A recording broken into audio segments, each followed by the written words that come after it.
Today on Weird Fantastic Toy Adventures, we're cracking open the brand new Masters of the Universe Fright Zone playset. We're going to unbox it, put it together, and check out all the features of this spooky lair that the Evil Horde has to offer.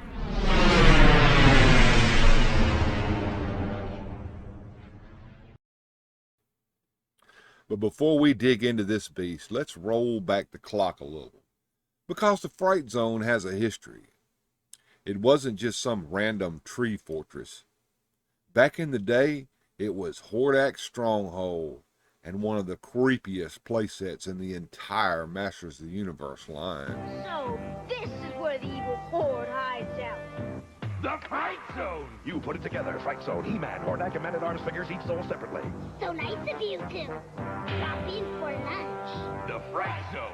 The Fright Zone! The Fright Zone! Your overgrown wizard doesn't scare me, Hordak. Oh, no.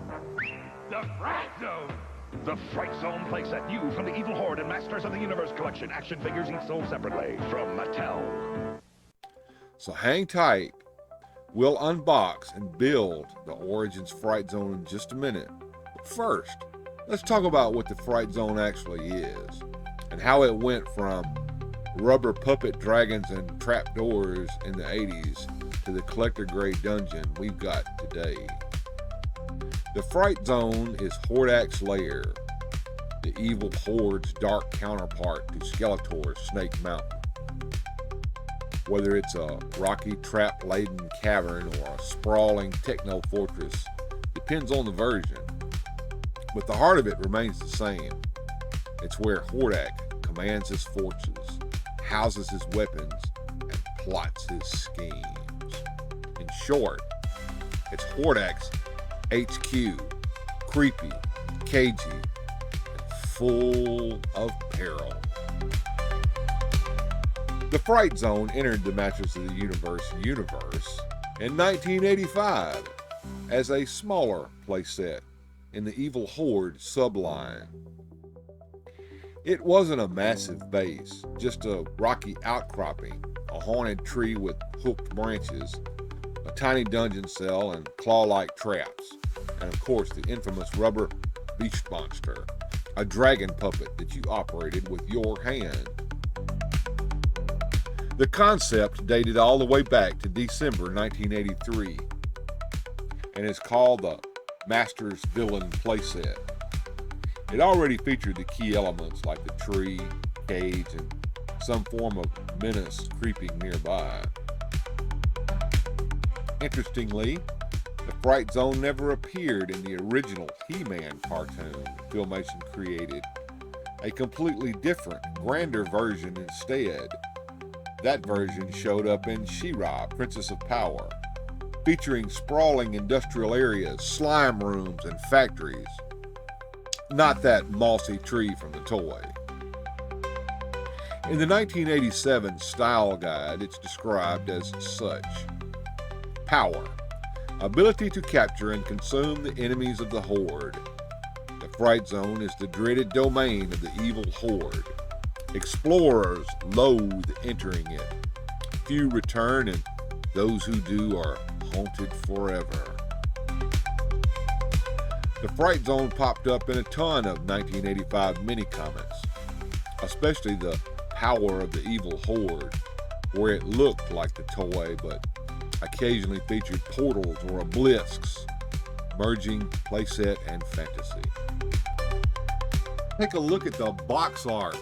This is the kind of art that made us stop dead in the toy aisles as kids. You didn't just buy a toy back then, you bought the world. Check it out. We've got Leech over here in the corner leeching off a Man-at-Arms. We've got Orko here. Looks like we got Mantenna shooting a ray at Triclops over here in the corner. There's one of those old crows up there from the tree. We got Skeletor fighting Hordak up here, He-Man fighting the Beast Monster. We got the Green Goddess down here. We got Grizzlor fighting Red Beast Man. And over here in the corner, we're teasing the slime pit here with our buddy Modulok here hanging out. On the back, we've got a picture of the Fright Zone all put together here. The actual toy itself, pretty cool. Up here in the corner, we can see the dragon here, the beast monster, He-Man showing the inside. And then on the top here, we can see the Fright Zone trap-filled stronghold of terror with the Evil Horde logo here in the corner. Masters of the Universe, control the dreadful dragon. Branches grab and hold a warrior. Trap a warrior in the tree monster's mouth. Prison holds one warrior, and of course the rock monster snatches at the warrior's feet. Pretty neat. And of course here's the bottom, showing the Fright Zone logo over here with Masters of the Universe and a picture of the toy itself. Not too bad. So there we go. That is the Fright Zone box. Okay, it's time to get this sucker together.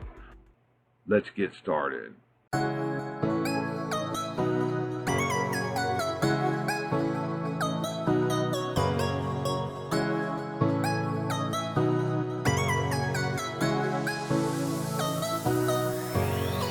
Inside, you've got everything you'd expect. Modular walls, a dungeon cell, a monstrous tree. And of course that big dragon. Assembly's pretty straightforward, no engineering degree required.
And there it is, the Fright Zone reborn for the Origins line, bigger, sturdier, and a whole lot more detailed than the 1985 version ever dreamed of being.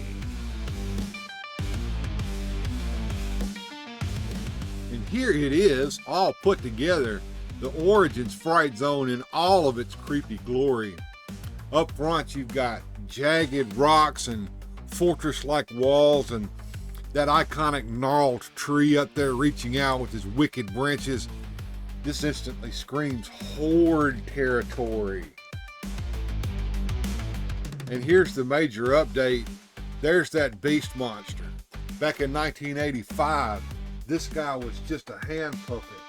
But now, he's not a hollow rubber puppet that you stuck your hand in. In the Origins version, he's a completely reimagined, fully sculpted, painted figure. No more puppeteering, but as a display piece, he's far more detailed and menacing.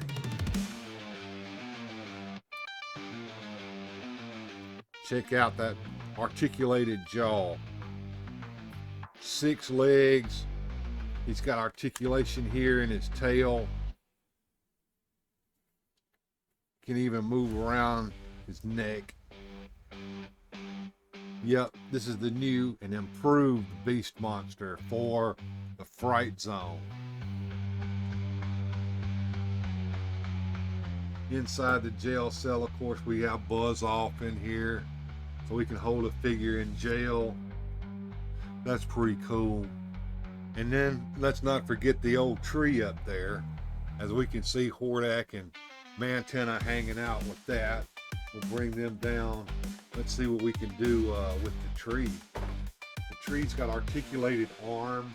Of course, the birds can come off of the tree. So we can take these birds off for a minute, let them hang out down here, and we can see the articulation of the tree. Each part of the tree can articulate so that a figure can be held by the tree like this. And then of course the tree's mouth can open like this, so we can have a figure being held inside of the tree like that, and another figure is being held hostage in the branches like that. That's pretty darn cool. So yeah, it adds atmosphere, real play value, while keeping the creepy, swampy vibe of the Fright Zone alive.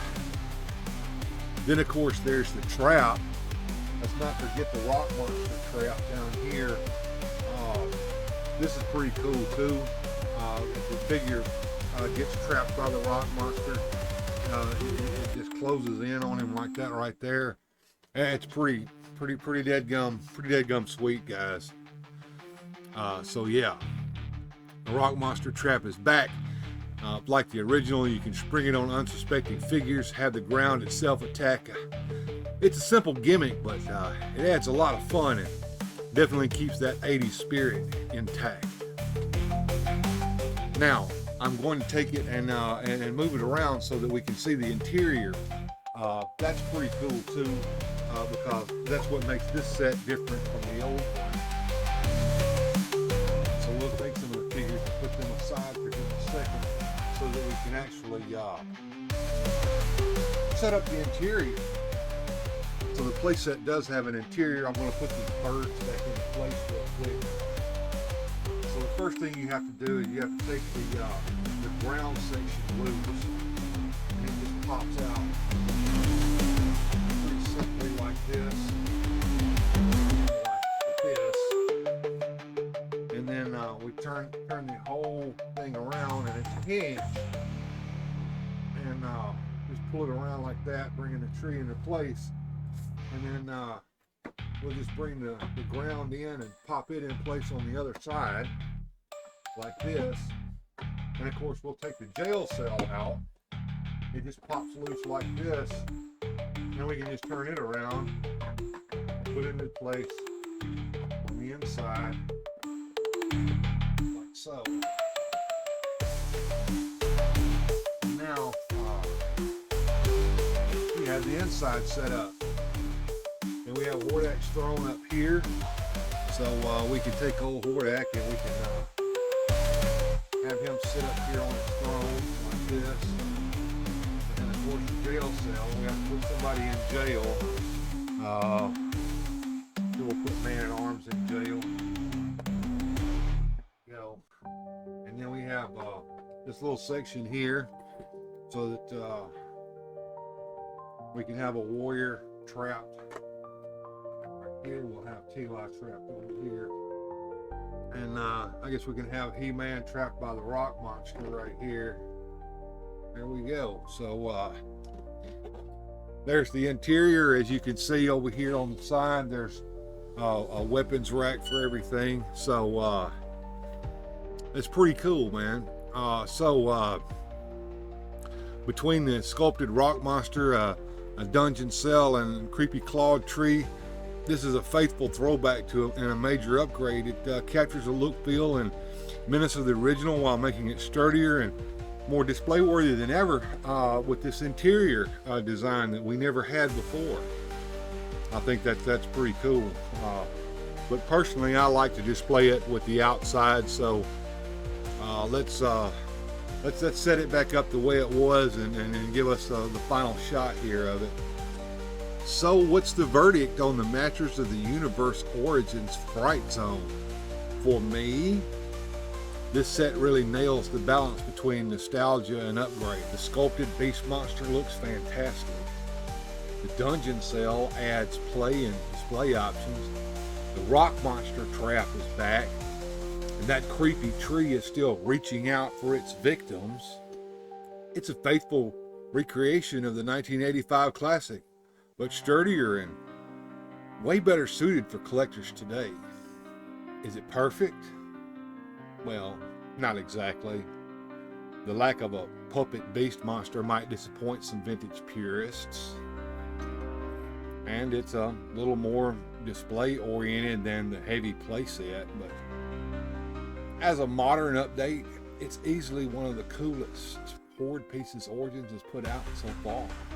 So if you're a MOTU Origins collector, a fan of the Evil Horde, or just someone who remembers drooling over the Fright Zone catalog pages back in the 1980s, this is a must-have.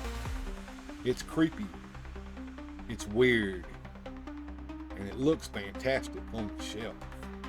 Hey, and that's the Masters of the Universe Origins Fright Zone.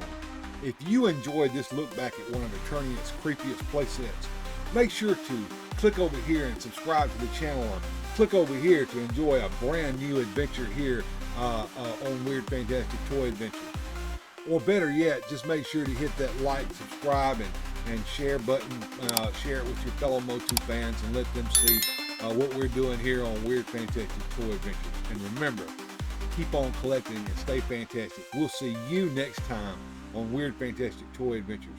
In the meantime, have a good journey